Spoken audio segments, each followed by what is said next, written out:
Good morning, sweet ones. It's Liz from Lizzie's Buttons, Books and Bits, and this is the first video since we changed the name. We have now closed our online store, as we told people, and this is a process video, kind of a process video. It's a tip video, just that I've done as part of a group that I'm in, and where the group this month is talking about using up scraps and recycling.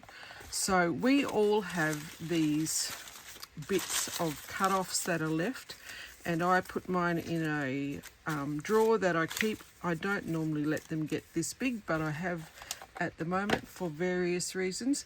But I use them to make strips. Now I either leave them plain as they are, or I stitch through them. They are really simple, they're quick, you can just put them to one side.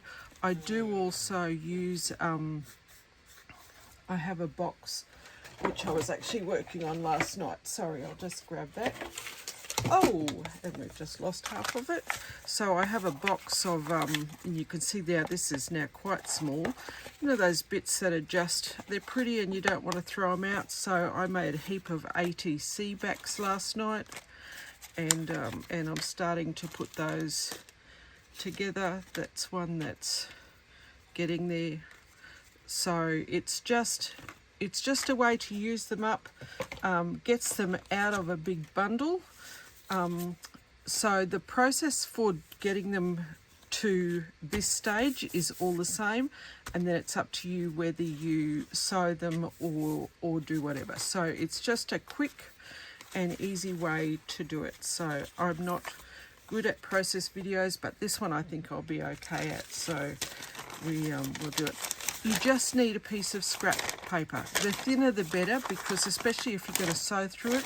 This was something obviously that I used as a background paint thing. Not sure what I was painting. That was yellow and orange, something that's obviously not me. But anyway, let's go with that. So you can cut it to whatever size you think you might use. This one obviously I sewed through and then cut a tag from it. So, you know, if you think you're only going to want small pieces, it does depend also on the size of your strips. Your strips can also be, as you saw on some of these, they don't have to be plain. They can be different coloured. It just adds a bit of interest to it. There was one that had a stamped image, but anyway. So you just want a piece that you're going to use. I'm actually going to cut that again. And if you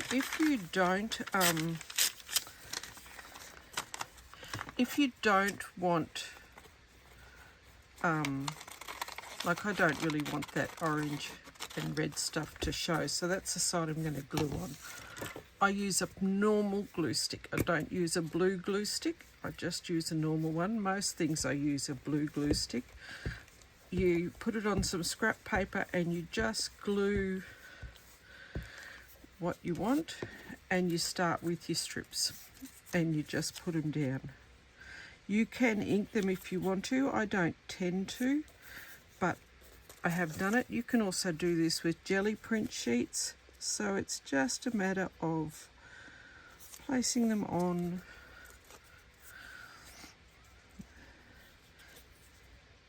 If you're going to use one that's a different colour, like this one perhaps. Now these ones are a bit thicker because they're actually book page that's taped together. If you put those down and then cut through them, you don't need to cut them exactly at this stage, but you can bring that back. And you'll be surprised how quickly it uses up. So if you wanted like something like that, let's just add a bit more glue there. Like these bar strip papers are really cool. You don't need to put it in the middle, but it just adds a little bit.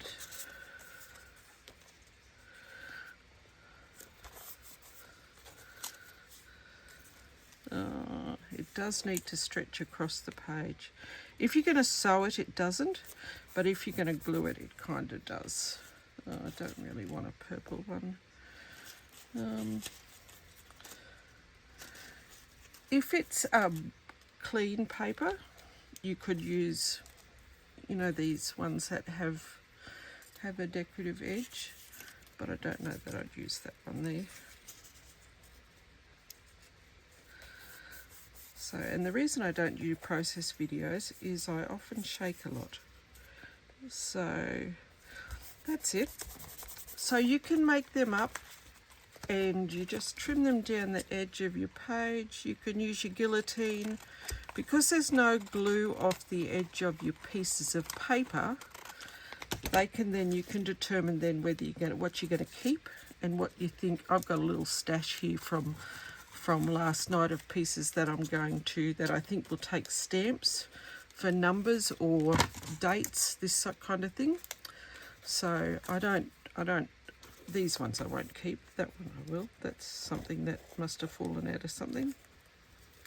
But these ones I don't keep. But because these pieces aren't glued, they can go straight back into your stash without the worry of them actually sticking to anything or causing a bit of a clump in your work. Now, a tip that I got from a friend, because I used to just leave it like that and just let them wait. A tip that I got from a friend is that if you then take your Big Shot, Cuttlebug, whatever embossing machine you use, and I've not used an embossing machine on camera before, so we just have to see how that goes, and run it through, you can see how they're sort of all a bit up. I'm a lazy crafter, so I don't bother about getting out extra plates. I just run it through as you would emboss it. Then it will seal them down. This needs a bit of a shim. Oops.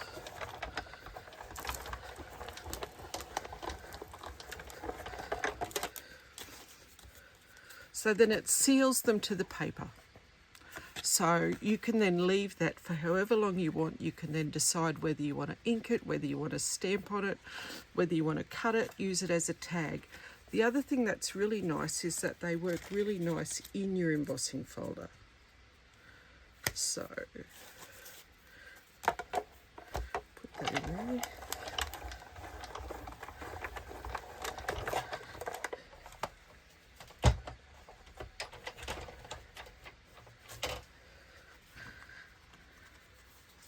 And that adds a really nice effect. And that can be used as anything you like. You can still leave the book page, just leave it on the back if you want to. I'll just reline that up, sorry. Or you can just leave it as it is. And so then you've got this little pile that's much neater and tidier than all these strips that are just sitting in the box. And they get done quite quickly. I do tend to run them through as I glue them, because once the glue is dry, it's a little difficult then to help it seal down. So, yeah. So, quick, easy, use book pages on the back. This one here was one I did with different weights of paper. It didn't emboss as well. So you can see where the stamping didn't go. That was also because it was embossed after a lot of others were done, so it wasn't done at the same time. Whereas these ones last night were done with lots of different weights of paper and card, and because they were all done immediately when they were glued, they've all gone completely flat. Even though these were papers and these were cardstock weight cards, there's no difference in them. So just a tip, this one that I'm working on, I ran through the same embossing folder. I tend to use the same one a lot. So if you're going to zigzag them afterwards, give it an hour or two so that your glue's completely dry and you don't gum up your machine. I start one end, I go all the way down, I then don't cut my threads, I just turn it and go across the other way, you can see that the threads are still there. When you cut them to, if you want to cut shapes out of them or die cut them, you can do all that, and it just adds a nice bit of interest. So a simple way to use up those strips that you have, you know, you tear them off the edge of pages, you die cut, see that'd be pretty. You die cut pieces when you cut out from your digitals, all those sorts of things. So a quick and easy way to use up your strips. I hope you enjoyed that, and I'll catch you later. Thank you. Bye.